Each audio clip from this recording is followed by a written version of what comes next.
እስከ መጨረሻ መድብል ካሌብ ሙሲሲን በእጁ አስገብቶ ምሳሌ ከታገተችበት ነፃ አወጣት። እሱም ታሪክ ሰራ።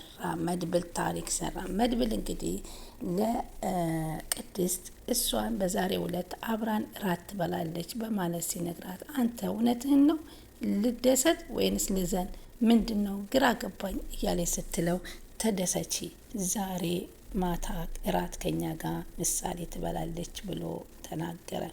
በዛም ባለው መሰረት እንግዲህ ወይዘሮ ኤፍራታ ደግሞ እህቷ ጋራ መሀሌት ጋር በተኛችበት ስልኩን አንስታ በአይን አሻራዋ በተኛችበት አይኗ ላይ ገልጣ ከከፈተች በኋላ የካሌብ ሙሴሲን አድራሻ ይዛ እንግዲህ ራሷን ነፃ ለማውጣት ከፍርሃት ለመገላገል ብላ በደወለችበት ስልክ ለመድብል ትልቅ ብስራት ይዞለት መጥቷል። በዛም መሰረት እንግዲህ ተቀጣጥራ ስትደውልለት ሟች ሲፈለግ ገዳይ ይገሰግሳል የሚባል አባባልና ገስግሰሽ መምጣሽ ወደ እኔ ብሎ ነበር ካሌብ ሙሴሲ ስትደውልለት ኤፍራታን የተቀበላት።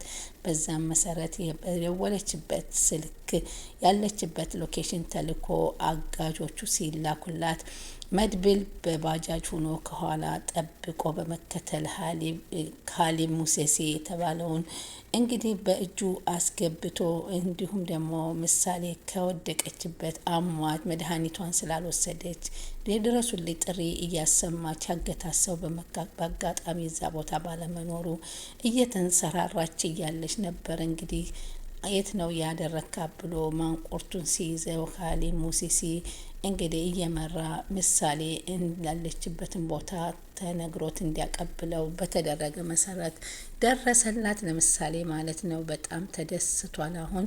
ምክንያቱም አሁን እንግዲህ ካሌብ ሙሴሲ ከኔ በላይ ማንም የለም እያለ የነበረው እንዲሁም ዝና ጀግና ነኝ እኔ ማንም አይደፍረኝም እያለ የነበረው ዛሬ እየተቀጠቀጠ ይገኛል። በዚህ አጋጣሚ ደግሞ ሞገስ ራሱን አስቀድሞ የራሱን ሕይወት ለመምራት ብሎ የጋብቻ ወረቀቱን እንዲፈርምለት ከታገተበት ወስዶ እጁን ፈታ አድርጎ አስፈርሞ ሉላን ለራሱ ለማድረግ ክህደት እየፈጸመ ባለበት ሰዓት ነበረ ድንገት ዱብ ያለበት መድብል ሲደርስበት ተንቀጠቀጠ።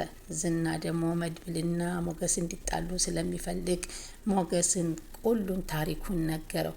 ሞገስ ማለት እኮ የብሩክን ባለቤት መሀሌትን ያማገጠ ነው። ይሄን አታቅም እንዴ? ከወንድምህ በፊት እኮ ወንድምህ ጋር ተጫወተበት እሱ ነው እያለ ሲነግረው ዝም በል እያለ እሱ መስማት እየዘገነነው ነበር። አንተ እውነት ልትፈታው ነበር እንዴ ብሎ ሲጠይቀው አይ ጁላላ አድርጌ ላስፈርመው ነበረ እያለ ሲል ራስ ወዳድ መሆኑንም በዚህ አጋጣሚ መድብል እየተረዳበት የሄደበት ከመድብል በስተጀርባ የራሱን ሕይወት ሊያቃና መድብልን ላይ ሳይናገር የጋብቻ ወረቀቱን ይዞ ነበር ሄደው። ዝናም ሳይፈራ አንተ አልፈርምልህ ንብረቱንም ልፈርምልህ ሲለው ንብረቱንማ ግማሹን ወስዳለች ግማሹ ነው ያለው እያለ ሲከራከረው አንተ ረፍ ብያለሁ በማለት መድብል ይጮሃል። ቅድስት በጣም ተደናግጣ ከዳጣ ጋራ በመመካከል ላይ ነበሩ። ኧረ እባክሽ እናስፈታት ይችል ልጅ ይህን ነገር ለማስፈታት ትልቁ ሚና የምትጫወትልን መሀሌት ናትና መሀሌትን እናግኛት በማለት ተመካክረው እንዲሁም ወደ ገጠር ጥዬ ሄዳለሁ ብላ በማለቷ ዳጣ አንቺ ከዳተኛ ነሽ፣ እውነት እናቷ ብትሆኚ ግን ጥለሻት አትሄጂም ነበር በማለት መረር ያለ ቃላት ስትናገራት ቅድስትም አረ ብላ እንደገና ከሄደችበት ዳጣን ተከትላ ጠርታ ወደ ቤት አስገብታ ሂዳል መፈለግ እንዳለባቸው ይነጋገራሉ። መሀሌት ግን ለካሌብ ሙሴሲ ሁላቸውንም ዳጣንም ሆነ ቅድስትን እንዲሁም ሞገስን አሳልፋ ልትሰጥ እንደሆነ መረጃ የዝና ጉዳይ ሊገኝ የሚችለው እሱ ጋር እንደሆነ ተነጋግራ ጨርሳ ነበር። ሆኖም ግን ይህ ሁሉ ነገር አልተሳካላትም። አሁን ቅድስትንና ምሳሌን እንግዲህ የደረሰላት መድብል ነው። ኤፍራታም እንግዲህ ራሷን ለማዳን ከእህቷ ተደብቃ ያደረገችው ድርጊት ራሷን ወደ ጉዳት ወስዷት እንግዲህ ታግታለች ማለት ነው። ሰላም ወደ ቻናሌ ተከታታዮች ሰላማችሁ በያላችሁበት ይብዛል። ለቻናሌ አዲስ የሆናችሁ ሰብስክራይብ፣ ላይክ፣ ሼር ያደረጋችሁ አበረታችሁ። ምሳሌ ቀጣይ ፓርቲ ይዘንላችሁ መስተናል።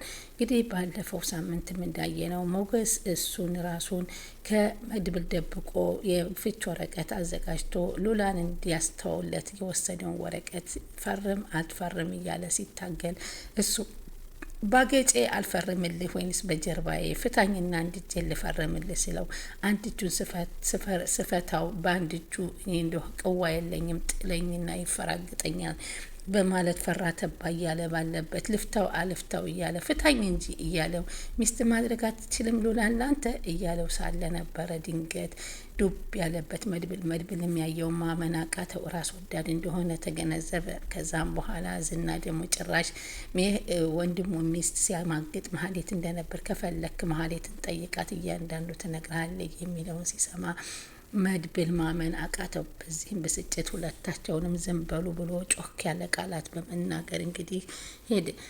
ቅድስትም ምሳሌም ከታሰረችበትና ከታገተችበትና አጋቹን እባክህ ልቀቀኝ ትለዋለች። ቢሆንም እሱ በእኔ ምንም ችግር አልነበረብኝ እኔ እለቅሻለሁ ግን እኔ ትእዛዝ አስተላልፈው ልቀቀኛል ልቀቃት ካልተባልኳል ግን እኮ ምንም ያደረኩሽ ነገር የለም ቢላትም እኮ ግን ምንም አላደረከኝም ግን ልቀቀኝ አሁን እኮ አባቴም ቅድስትም አጎቴም ይፈልጉኛል ካለዛ አጎቴ አንተን አርመጥመጥ አድርጎ ነው የሚመታ ስትለውም ትነግረዋለች። በዛም መካከል ያለ እንደማይፈታ ሲነግራት ቁጭ አለች። ከዛም እንግዲህ ዳጣና ቅድስት ደግሞ ተመካክረው እንግዲህ ይህንን ነገር ልታስፈታልን ልታገኝልን ብሩክን ወይንም ቅድስት ምሳሌ ልታመጣልን የምችለው ትልቋ ማህሌት ናት በማለት ማህሌትን ፍለጋ ሲሄዱ ማህሌት ደግሞ አስፓልት ለአስፓልት ተጎንብሳ ወዲህ ወዲያ ስትል እነሱም እየተደበቁ ሲከታተላ ከቆዩ በኋላ ትልቅ ድንጋይ ይዛ ከጀርባቸው ትከሰታለች። የዛ ጊዜም በዛ ድንጋይ ላይ እንግዲህ ለዚህ ነው የምላችሁ ምን ፈልጋችሁ መጣችሁ ስትላቸው አይ እኛ ምንም አልፈለግንም እርዳታሽን ነው ምሳሌ የት እንዳለች ብቻ ንገሪኝ ሲሏት ታሾፋላችሁ እንዴ እንደውም እሷ እነሱን ወደ ሀሊሙ ሙሰሴ ለማቅረብ ስለፈለገች እንደውም ጥሩ አጋጣሚ ሆነልኝ እያለች ነበር የተጠቀመችው። ከዛም እነሱ የሄዱበትን ለመጎስ ያማክሩት መጎስ እንዴት እንደዚህ ብላችሁ ማህሌትን አምናችሁ ወደ እሷ ትሄዳላችሁ ማህሌት እኮ ልታሳግታችሁም ትችላለች በማለት ሞገስም ይመልስላታል። ወደ ሉላ ተመልሶ ደግሞ ሉላ ምን ሆነ ፈረመልን ብላ ስትደሰት ወረቀቱን አየችውና እንዳልተስማማ አነገራት። ምን ነው አለች። በቃ አልፈልግም ማለት ነው እንጂ ያለው እኔ ማህሌትን ሳማግጣ ስለነበረ ብሎ አልነገራትም ለሉላ። ይህን ድብቅ ሚስጥር ይዞባታል።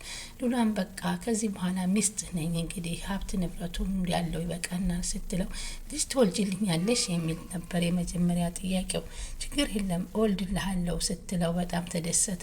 ደስታቸውን አጣጣሙና ለመውለድ እንደምትችል ከዚህ በኋላ ጥላው እንደማትሄድ ወደ ዳጣ ደውልልን እያለ ሲደውሉ ዳጣ ደግሞ ከተደበቀችበት ስልኳ ሲያንጨረር ሲጮህ ነበረ።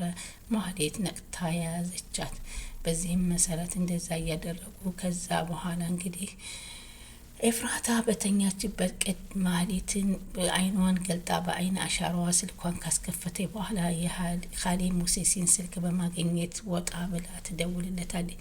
ማህሌት እንድታቅ አልፈልግም። እኔ ከማህሌት ተደብቄ ነው የምደውልልህ እና እኔ ምንም ነገር ነጻ ነኝ። ስለዚህ ነጻን ስለሆንኩኝ ግን እንድትለቀኝ ይፈልጋለሁኝ ስትለው አጅሬ በዛ መሰረት ነበር አጋቾችን ልኮ ያሳገታል። ከዛ በፊት እንግዲህ መድብል ጋር ካፍተሪያ ተቀጣጥራ ከካፍተሪያ እያበላ እያጠጣት እንደምታግዘው እየጠየቃት ነበር። እሷ መረ በቃኝ ከዚህ በኋላ ከገባሁበትን መውጣት ያቅቶኛል እንኳን አይደለም ሌላ ልገባ እባካችሁ ተውኝ አታስቸግሩኝ እያለች ነበረ ስትለመን የነበረው። መጨረሻ ግን ገንዘብ አግኝተሽ ሀብታም መሆን አትችይም ወይ የፈለግሽውን ያክል እኮ ገንዘብ ሰጥሻለሁ ሲል መድብል ሲናገራት የገንዘብ ነገር ሆነና መልሳ ደግሞ በሀሳቡ ለመስማማት ተደራደረች። በዚህም መሰረት እንግዲህ ልታግዘው እንደምትችልና ከማህሌት ኻሊብ ሙሴሲ የሚባለው የት እንዳለና ብሩክ የት እንደታገተ እንድትነግረው ምሳሌ ዛሬውኑ ማስፈታት አትጨነቂ ዛሬ እራት ከኛ ጋር ትበላለች በማለት ውሳኔውን አጽድቆ ሲነግራት ደነገጠች። በዚህም እሺ ብላ ሄደችው። ጎበዝ ግን መለስ ብላ ከኻሊብ ሙሴሲ የምታገኝ መስሏት እጇን አስጠፍራ ራሷን በራሷ እዛው ሞቷን አቅርባ ኤፍራታም ሄዳለታለች ማለት ነው። በዚህም መሰረት እንግዲህ አሁን ምሳሌ ባለችበት መድኃኒቷን ባለመውሰዷ ድረሱልኝ ጥሪ እያንሰራራችና እየዛለች እየሄደች ባለችበት ከፍራሹ ላይ ጣብ ብላ ወድቃለች። እውነት አጋቹ ልጅ ይደርስላታል ወይንስ ይሄ አጎቷ መድብል ይደርስላታል የሚለውን ለሁላችንም በጣም አሳሳቢ ነገር ነው። ስለዚህ የዚህን ቀጣይ ፓርት ደግሞ የምናይ ይሆናል። አሁን ግን አጋቹን ተከትሎ ሄዷልና የሀሊም ሙሰሴ የት እንዳለ ወይንም እነዛ ሰዎች የሚታገቱት ከብሩኬ ጋር ከሆነ ወይዘሮ ኤፍራታ የምትታገተው ብሩኬ ያለበትን ቦታ ለማወቅ ትልቅ መንገድ ከፍቶለታል ለመድብል። በዚህም መሰረት በባጃጅ እየተከታተለ ኤፍራታ ወደሚወስዷት መንገድ እየሄደ ያለ ነበረ የተጠናቀቀው። ቀጣይ ላይ እንግዲህ ምን ይከሰታል አብረን እናያለን። በቀጣይ ፓርት እውነት ኤፍራታን ተከትሎ ሲሄድ ወንድሙን ብሩክን ያገኘዋል ወይንስ አጋቹ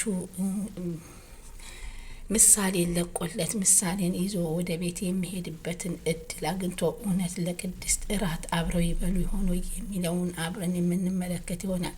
እንግዲህ ቻናሉን ሰብስክራይብ እያደረጋችሁ ይጠብቁን።